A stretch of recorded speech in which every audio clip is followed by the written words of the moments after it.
C'est désormais officiel. Quelques 380 Afghans doivent arriver demain à Séoul à bord des avions de transport de l'armée sud-coréenne.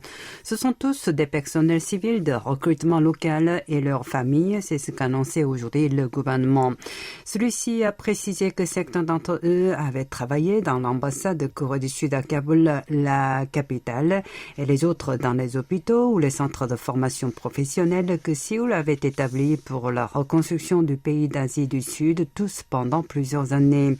Selon le second vice-ministre des Affaires étrangères, ces civils afghans sont attendus à Séoul en qualité de contributeurs exceptionnels et non sous le statut de réfugiés. Choi Jong-moon a également fait savoir, conformément à la décision de l'exécutif, une task force interministérielle avait aussitôt été mise en place pour les ramener au pays du matin clair et d'ajouter que c'est son ministère qui a organisé leur évacuation et leur transport et que c'est le ministère de la Justice qui les aidera à s'y établir.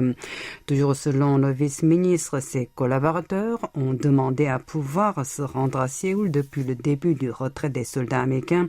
L'administration de Moon Jae-in a ensuite envoyé 3 de ses avions militaires à l'aéroport de Kaboul en étroite coopération avec les pays étrangers.